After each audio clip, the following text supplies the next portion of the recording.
غزہ فلسطین کے مقیم عاشقان رسول کی خیر خواہی و فلاح کے جذبے کو لیے اپنی خدمات کو جاری رکھتے ہوئے بروز جمعرات 24 جولائی 2025 کو عاشقان رسول کی دینی تحریک دعوت اسلامی کے شعبہ FGRF کے تحت کھانا پکانے کا سلسلہ کیا گیا۔ مسلمانوں کی خبر گیری اور خیر خواہی کرتے ہوئے کھانے کی تقسیم کے حوالے سے مدنی خبروں کو بتایا گیا۔ الرحمن الرحیم والصلاة والسلام على رسول الکریم۔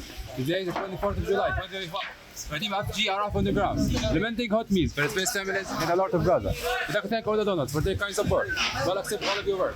Barakallahu fiikum, jazakumullahu anna khair jazaa. جبکہ FGRF کے تحت پکائے گئے کھانے کو فلسطینی عاشقان رسول کے بچوں اور بڑوں سمیت ان کی فیملیز میں تقسیم کرنے کا سلسلہ بھی ہوا۔ دکھیاری امت کی خیر خواہی کے لیے کھانا پکانے کی اس مہم کو مقامی عاشقان رسول کی جانب سے سراہا بھی گیا اور اس فلاحی کام پر FGRF کا شکریہ ادا کرتے ہوئے ان عاشقان رسول نے اپنی نیک تمناؤں کا اظہار کیا اور دعوت اسلامی و FGRF کو دعاؤں سے نوازا۔ مدنی چینل کے ناظرین مختلف مواقع پر وقتاً فوقتاً عاشقان رسول کی دینی تحریک دعوت اسلامی کا شعبہ FGRF دکھیاری امت کی خیر خواہی اور امدادی کاموں کو جاری رکھتے ہوئے غزہ فلسطین سمیت دنیا کے مختلف مقامات پر اشیاء ضروریہ کی تقسیم کرتا رہتا ہے، تو لہٰذا آپ بھی دعوت اسلامی کے تحت دینی و فلاحی کاموں میں پیش رہتے ہوئے دین متین کی خدمت اور فلاحی کاموں میں اپنا حصہ شامل کیجیے اور اجر و ثواب پائیے۔